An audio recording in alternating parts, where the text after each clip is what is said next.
All right, D Wayne, here we go, man. All right, let's get it. In three, two, one. Hello, and welcome to Know the Score. I'm your host, Don Delarente, and I'm joined by my co-host, the Libra icon, Dwayne. What's going on, Dwayne? Not much. Uh, we got a lot to talk about. Let's get it. All right, we're gonna jump right into it, man. They played the biggest football game in the history of Western civilization, at least for this year anyway. The Super Bowl between the Patriots and the Rams took place on Sunday evening, and the Patriots defense holds the Rams' high powered offense to 3 points as they win their sixth Super Bowl 13-3. Julian Edelman was named the Super Bowl MVP. He had 10 catches for 140 yards. And the Rams only generated 260 yards of total offense. So Dwayne, the dynasty continues after a hiccup in last year's Super Bowl, where they allowed the Eagles, to the chagrin of everybody in the NFC East, to win their very first Lombardi Trophy. The Patriots rebound, hold the Rams down, and the defense won't get the glory it should, but they won this football game for Tom Brady, Julian Edelman, and everybody on offense. So, just your overall thoughts of the game, and then we'll get in a little bit deeper. I got some questions I want to ask. Well, I mean, this. A lot of people were probably bored by this whole lack of offense and lack of points, but this is where we always say defense wins championships, and this was the epitome of defense winning championships. Uh, the, as high octane as the Rams offense has been for all of the season, all of this past season, this was just a great game. You got to give your hat off to that Patriots defense. Hats off to Belichick and Brady winning for the sixth time. Hats off to Brian Flores, who called a great defensive game as he goes on to Miami, become the Dolphins head coach. So this was definitely a lot of it was very close. I mean, the Rams kind of started figuring things out until that untimely interception by Jared Goff, and that was at the time that they needed it. You could kind of also look at the Brandon Cooks. I think he dropped the ball prior to that, and it was just not a good look in terms of the Rams offense. People are gonna probably start calling Sean McVay a fraud. I saw that on Twitter yesterday. I thought that was kind of unfair. I mean, just because yes, it's the biggest game of your career and the biggest game of your life, but to say start calling them fraudulent because the Rams didn't do what they're supposed to do, that's just ridiculous to me. As a Redskin fan, I should have seen this coming. I should have seen it coming because I thought it was maybe a Kirk Cousins not having enough talent issue. But McVay and the scheme, I don't know if it's just the Shanahan's kind of had the same problem too. It doesn't look the same when it plays up against a really well coached, stout 3-4 defense. And I don't know why, through all of my thoughts about what was going to happen in this game, that didn't reoccur to me, that the running part of what they try to do doesn't work if you play up against a really good, well coached, well schemed up 3-4 defense. And that's exactly what happened to the Rams yesterday. If you're a Redskin fan, this looked like so many games in like 2016 where it seemed like we played all these teams really good teams with a 3-4 defense. And if you give McVay something he's not expecting, like not only did they play a 6-man line, like a 5-1 type line, they also played a lot of zone, and they had played a lot of man up until then. And those are the little type of things that can get McVay off of his game. And it's just so reminiscent of so many games that the Redskins played against really top-notch 3-4 defenses. It's like, where's the offense? And it happens to the Rams. So it's definitely a scheme type of thing, because the way that they play the game, even though they have these air raid quarterbacks, they're not really trying to just drop them back. They're trying to really run the ball. And then when you finally get enough of the run established, then we hit you with these big plays over the top, and Goff has really good deep ball accuracy. But I should have seen this coming. I really should have seen this coming. So, go ahead. Is it a fraudulent thing, or is it a scheme? I don't think it's a fraudulent thing. I think it's a scheme thing. I think it's just it's a thing where the running game is based on them taking your guys and moving them sideways. Everybody has to take the same step, and everybody puts their hand on their guy, and we're all moving to the side. And then the running back has to get to a point where all of a sudden he sees a crease and he takes one cut back. And the theory is, like on that big run that Gurley had, the one play that he actually made in the game where he got like that 13-yard run, got everybody going one way, and then all of a sudden when he sees the hole open up, then he cuts back and goes the other way. That's what the zone scheme is based on. But if you get a defense that just comes straight, that doesn't let you move them to the side, but they go straight through the gaps, you got nowhere to run. And that's what the Patriots were really doing. They were coming straight down and not getting engaged and going to the side. And it really disrupted the running game. And then once you disrupt the running game, you take away all the play action and the rollouts and all that cool stuff they like to do. Right.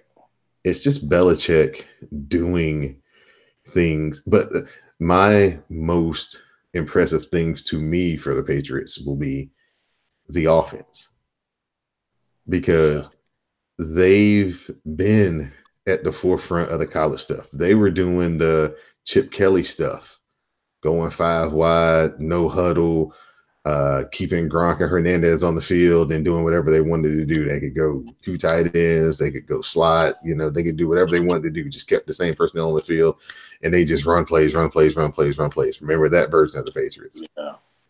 Then now that everybody else is kind of catching up and trying to do that, now Bill Belichick took 2 offenses and melded it together. He took the Bill Walsh traditional West Coast passing game, which throws to a lot of running backs, a lot of tight ends, not really deep shots, but deep shots once you get like the 35-yard line, 30-yard line. And then he took the Joe Gibbs power running game and put that together to make this offense.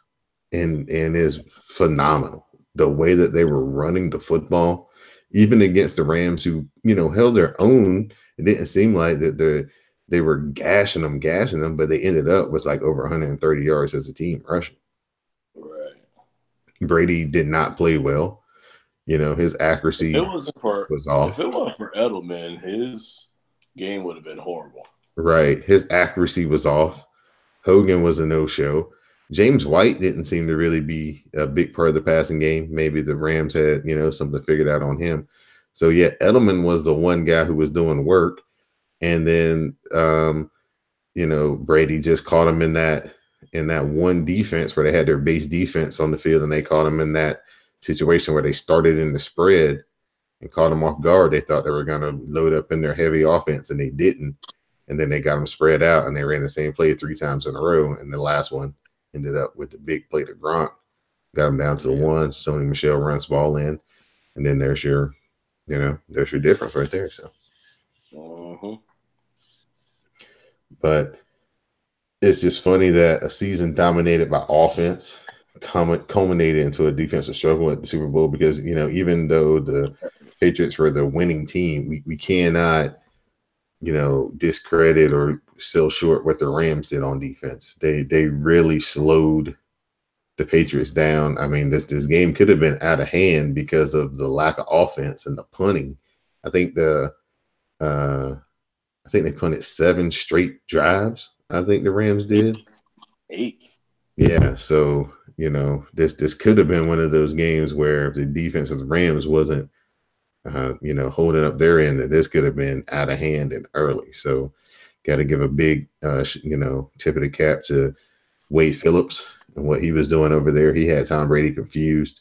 He made a bunch of bad throws in the coverage that you normally don't see him make. So, give a big shout out to Wade Phillips, but they just didn't have enough offense, and that's something that McVay's got to learn. He's got to learn from this and maybe be a little bit more multiple in his running game to where he can, if they do come up against a defense like that, he can maybe turn it into more of a push him back type offensive running game instead of a move him to the side type of running game. But yeah, that was really definitely got to go north south versus east west. Right. So, a couple of questions I have as we dig a little bit deeper.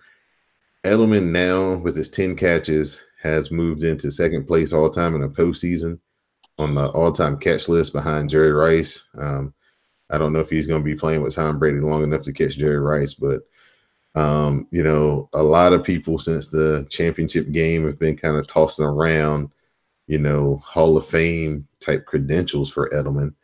What are your thoughts, Dwayne? Do you think Edelman is a Hall of Famer?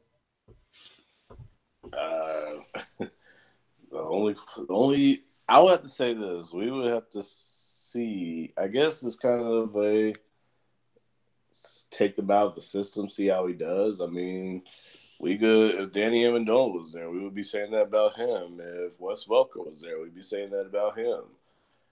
So, and it's kind of a system thing, and it's kind of like anything that's outside of the scheme that the Patriots run or the system that the Patriots have established doesn't work in other areas. I mean, whether it's players or coaches or executives, I mean, what happens? They end up either coming back to New England or we never hear from them again. So Hall of Fame, I mean, if you want to go based on numbers, then you would have to consider it. But it is kind of one of those things. Do you go out of the system or even then would you say Jerry Rice was a product of Bill Walsh's system? And, how did he fare without that kind of environment? I mean, he was great in Oakland, but, I try to forget the Seattle Seahawks Jerry Rice, but they're neither here or there. But Hall of Fame, a stretch. I would have to see, like you said, it's not that much longer. He may not be in the New England system. We'll just have to see. I would equate his candidacy to kind of like Lynn Swann. Lynn Swann really, if you look at his stats, he has to, take into consideration the era that he was playing in, more of a run-heavy era. And the passes were far deeper down the field, in that time frame. They were really going for home runs when they did throw the ball. Yeah. But if you think about Lynn Swann, the only thing you really know about him is Super Bowl, is postseason stuff. You know what I'm saying? His catches in the Super Bowl, his stats from the Super Bowl. You can't name a season from Lynn Swann, but he's a Hall of Famer. So I think that would maybe be the kind of benchmark that Julian Edelman could make his case on. Hey, my season stats aren't this great, but if you look at me in the postseason, I'm one of the best guys to to money. do this in the postseason. So I mean, and we all say stars and legacies and legends are made in the postseason. So that may be he may be the perfect case for that at some point. Yeah. My next question I'd like to ask is, what is up with Todd Gurley? Another game where his usage rate was, you know, far lower than people would expect it to be. I think in the NFC Championship game, he had 5 total touches.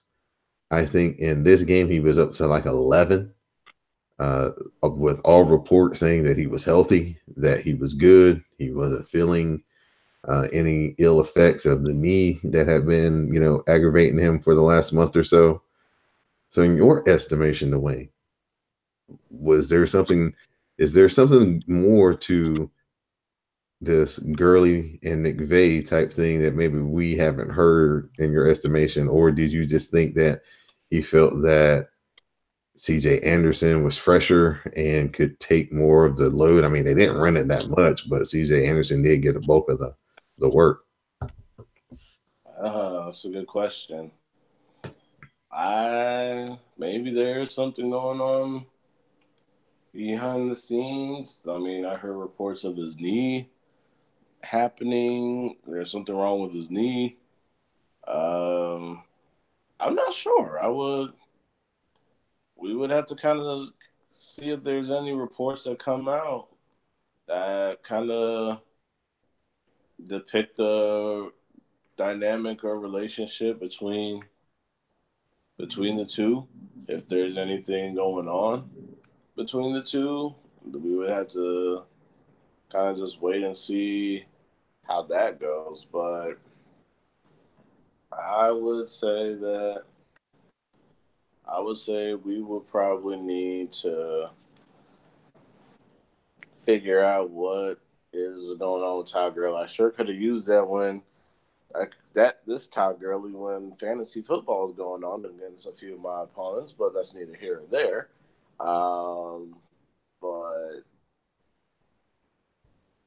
yeah, this was something that everybody we thought Todd Gurley was going to be ready to go.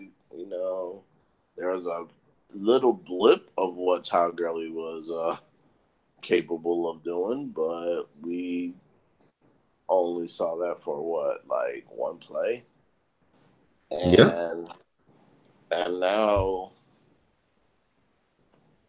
it was like Gurley kind of, running backs age quickly. It looked like he aged in the matter of 3 or 4 weeks because he wasn't all that great in the NFC title game either.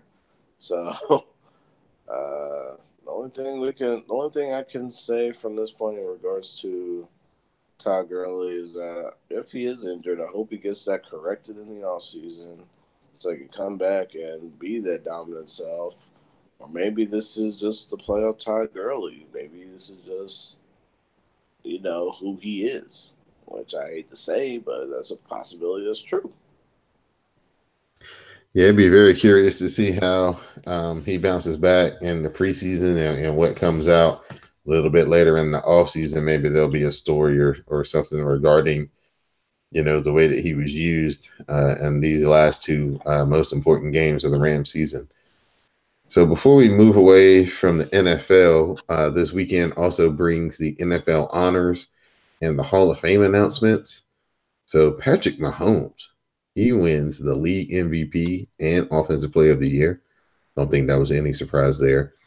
Aaron Donald, he wins Defensive Player of the Year for the second year in a row.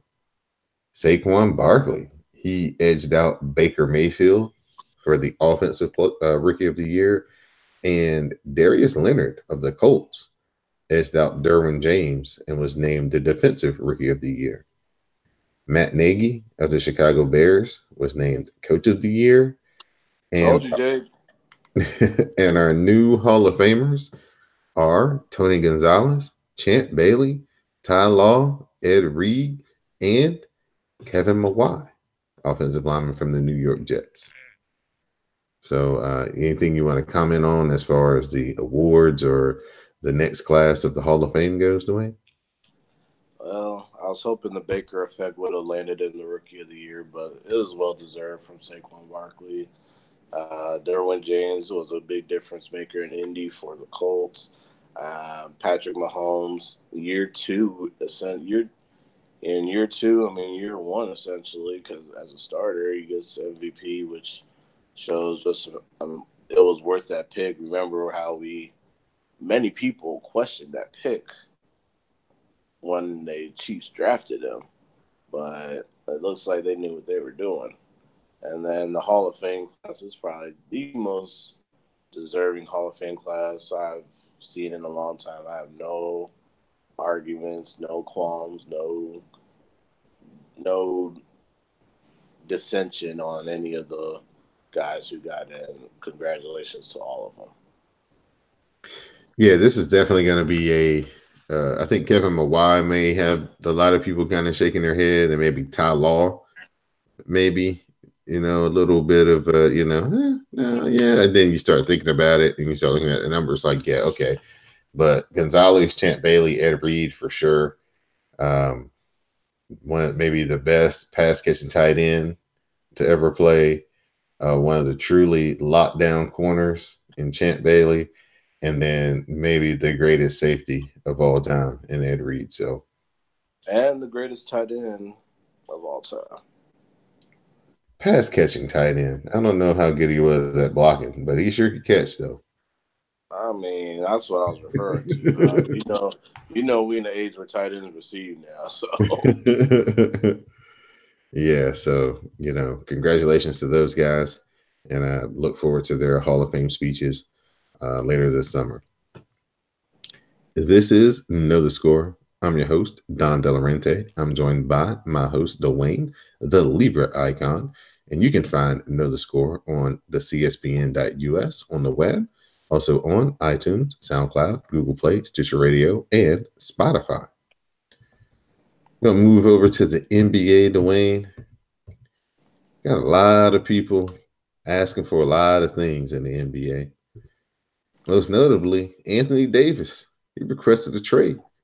He told the Pelicans he's not resigning in the offseason, and the Lakers are his preferred destination. Of course.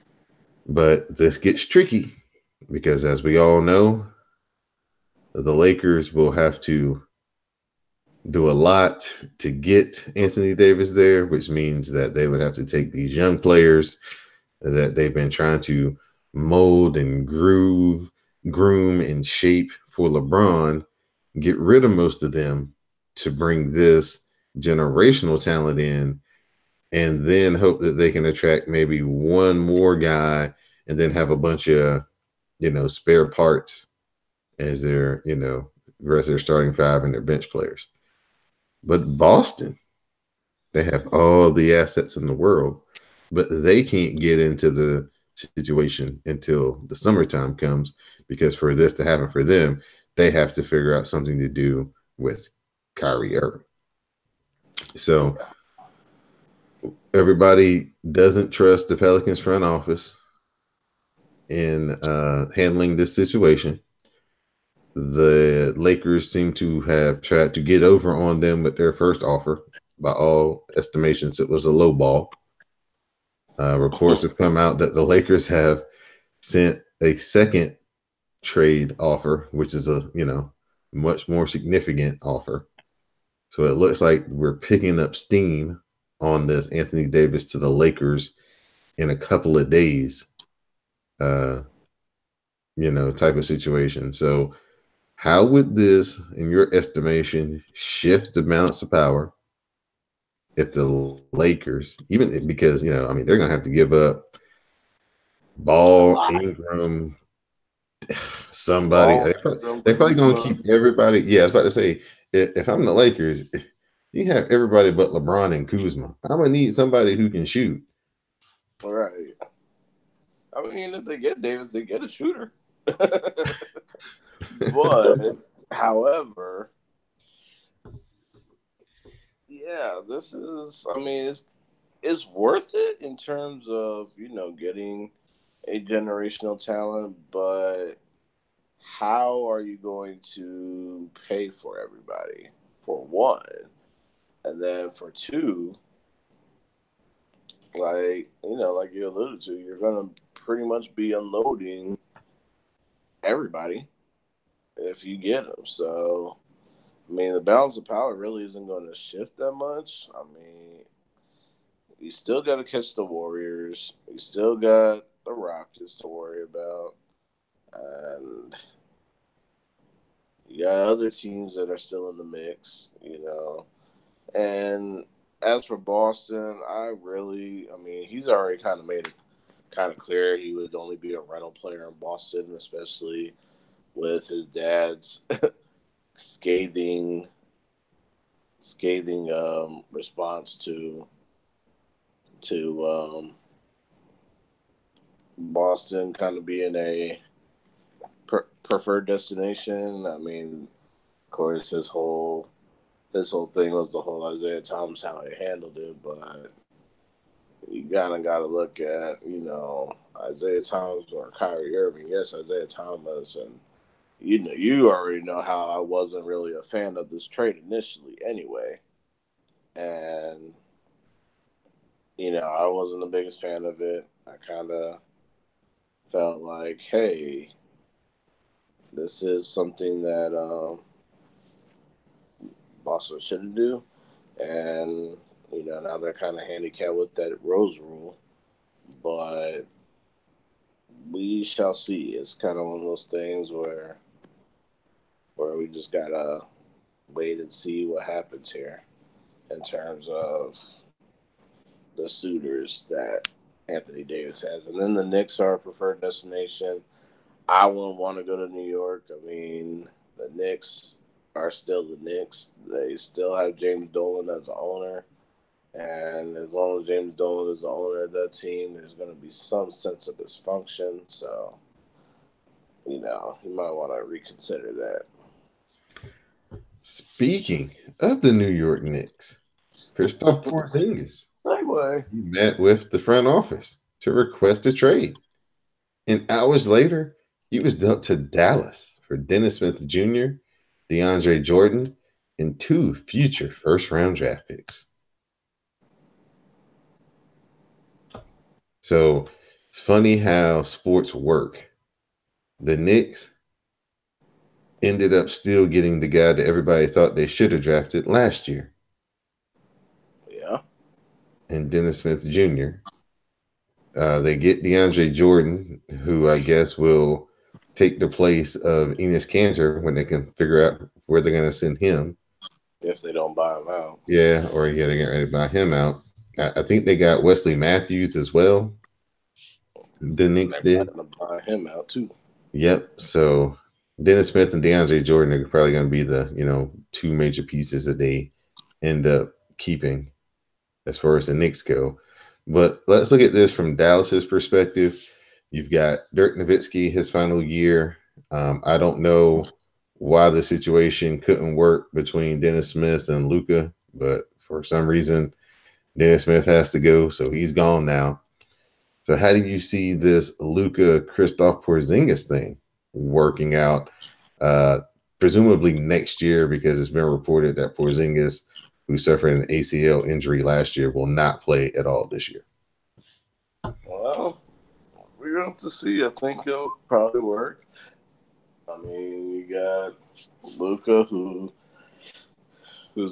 both are good inside-outside threats. Both are good. You get Porzingis up in the post. You get Luka kind of at mid-range to long range, and then Porzingis can step outside at times. And it's going to be a real interesting partnership between the two. I mean, they look like they were kind of stoked to be on the same team when the Mavs were in New York anyway. So I think that this is going to be a good match for both sides, and it's a good deal for both. And then we'll just see what happens. What I want to just say is that in Luka, who's who probably should have been an all-star, by the way. Um, I think he's going to be a good passer, good passer for Porzingis, and then with Dirk's kind of mentorship, is going to be a lot to learn. And because even when Dirk retires, he's still going to be around the Mavericks organization, so that's definitely something that those two will be able to lead on, regardless. Things turned bright for Rodney Hood as he got traded from the Cavaliers to the Blazers. They've needed another guy to maybe come off the bench, provide some bench scoring. They've also needed another shooter to kind of keep people off of Dame and McCollum, because those are the only two guys they really got that are like, you got to guard them.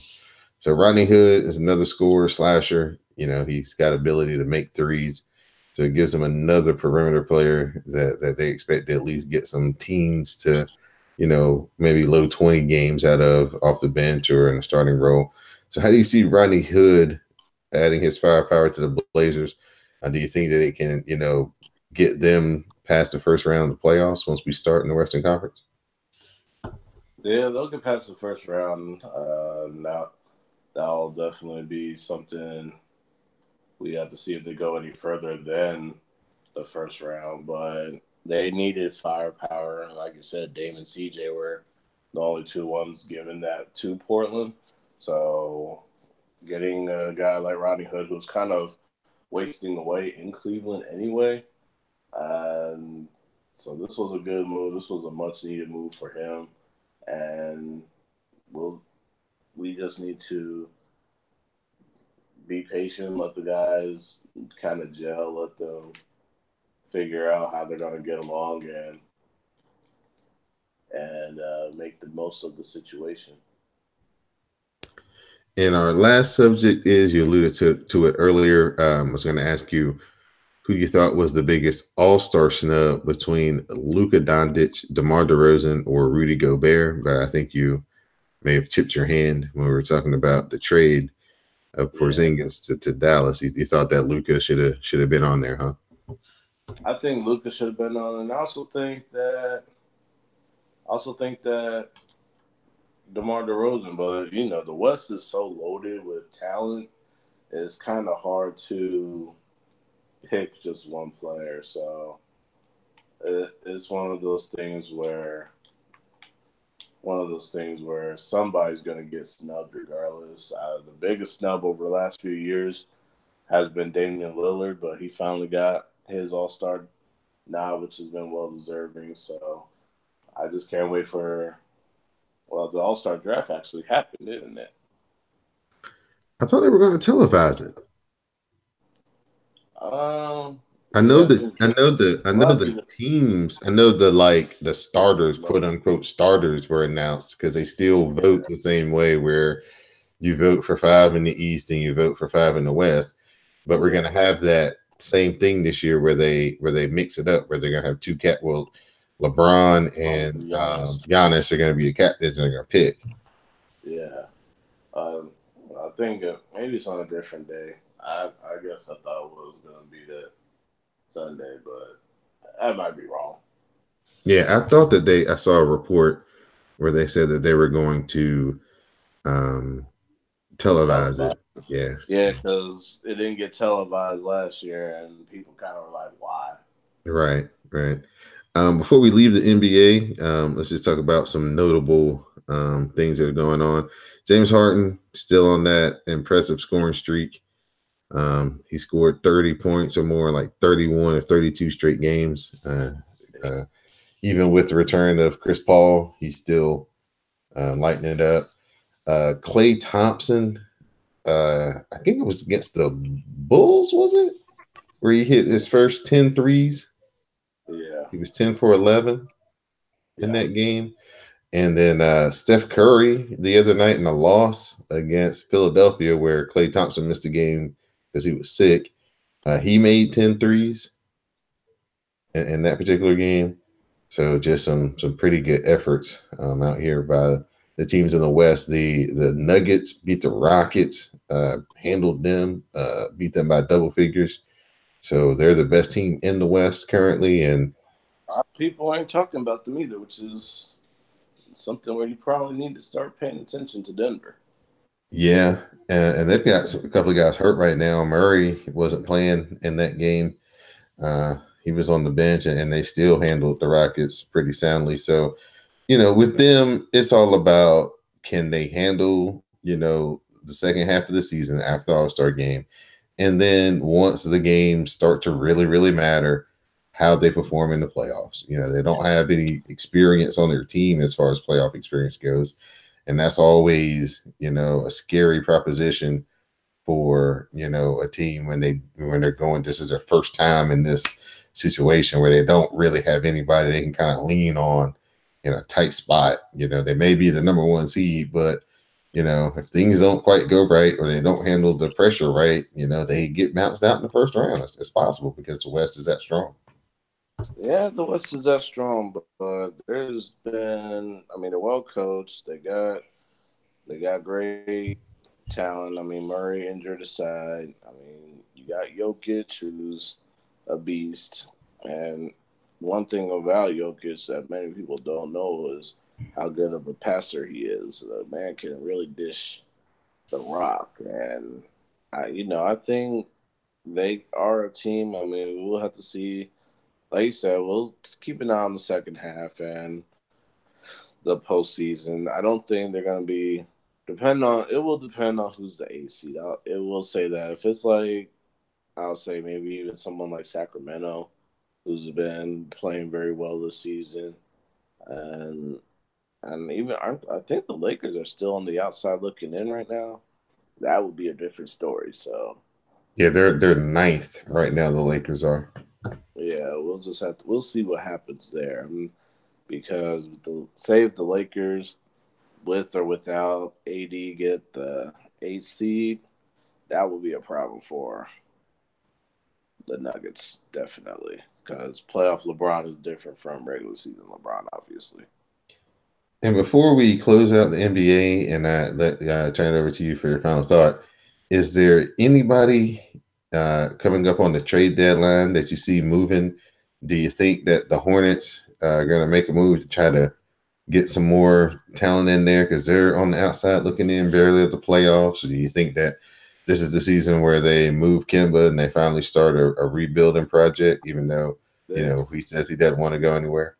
I think I think they're not going to move Kemba. I think they're really going to try to find a way to get Kemba a a good deal. But the problem for the Hornets though is that contract from Nick Batum, because Nick Batum has that contract, that max contract that Rich Cho, don't know why he drank his Kool Aid, but that's neither here nor there. I'll save that for another day. But without, because of that contract, the Hornets are literally handicapped, and no team is going to take that because it's not an expiring deal. I think it's got 2 years left on it. So because that contract isn't an expiring deal, and nobody's willing to, kind of jump on it, that's their biggest liability, and that's going to hinder them from making really any kind of deal, unless a team like, say, if it was like the Brooklyn Nets, who used, I would say the old Brooklyn Nets, not the current Brooklyn Nets. It was like the Nets after the whole Celtics debacle. They would probably take that contract, but I don't think they're going to take it right now. So I don't see the Hornets kind of making any kind of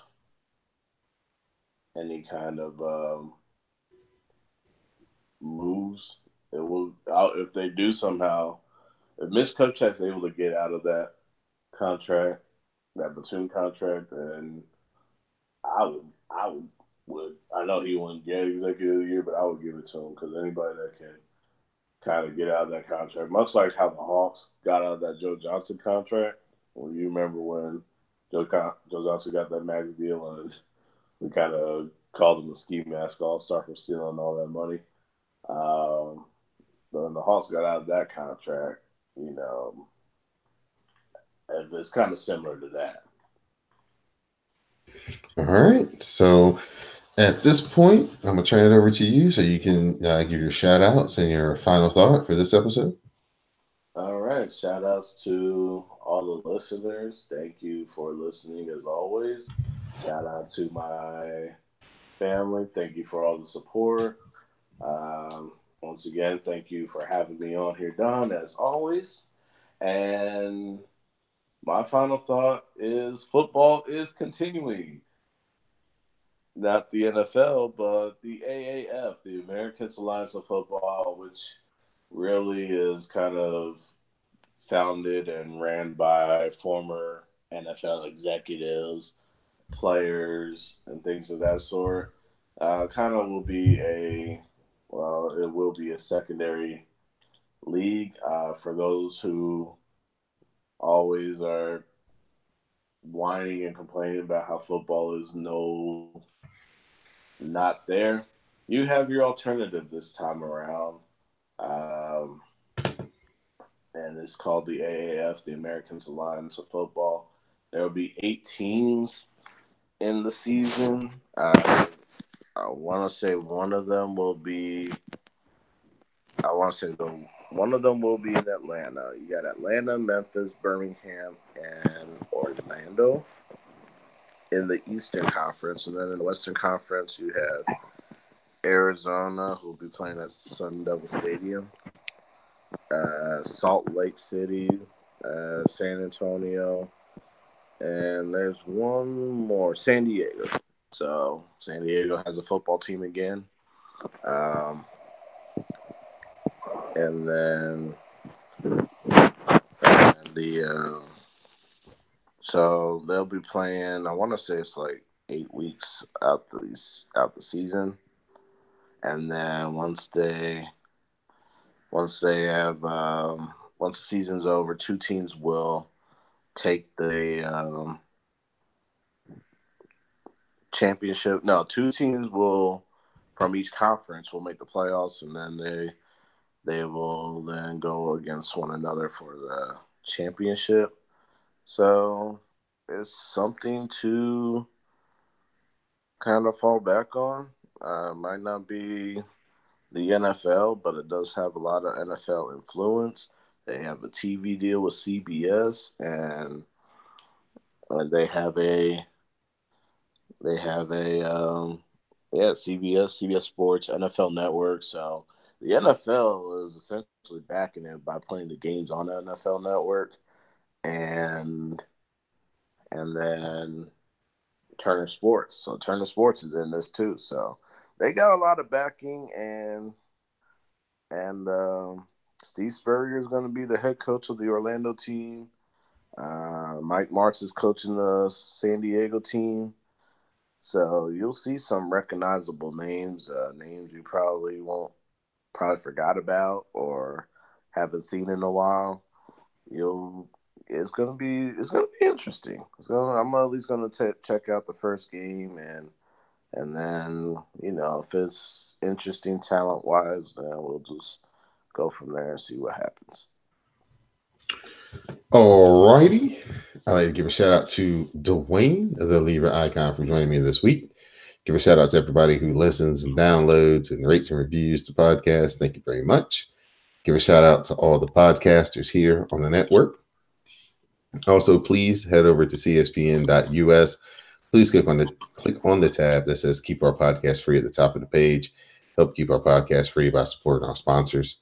My final thought will be about Bryce Harper and Manny Machado, the 2 biggest free agents of the Major League Baseball offseason, are still unsigned. And we are about 1 week away from pitchers and catchers reporting to spring training. So there seems to be a shift in the market here for baseball. Doesn't look like the owners are into giving out these big 10-year deals anymore. We thought that Bryce Harper 2 years ago may be breaking the bank with a 10-year, $400 million contract, but definitely not getting anywhere near those numbers in the negotiations.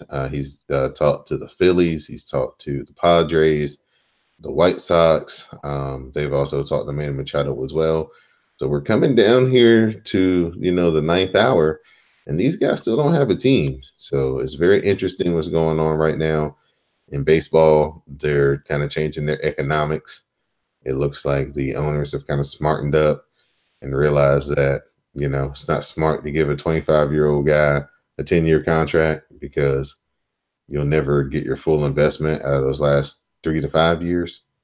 So it'll be interesting to see where Machado and Bryce Harper end up and how much they sign for, because it's going to be significantly lower than what we expected last year at this point, when we were looking forward to this year as far as they're projecting the deals that they could get and what would be available in the free agent market for both of these players. So for the Libra icon Dwayne, I'm Don Delarente, and now you know the score. All right, brother man, I appreciate it. With the mic drop. Huh?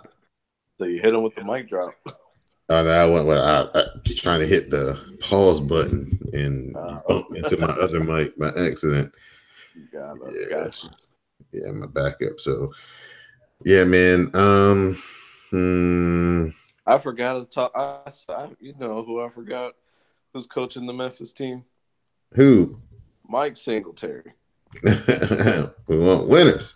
Right. He has a chance to get winners. There we go.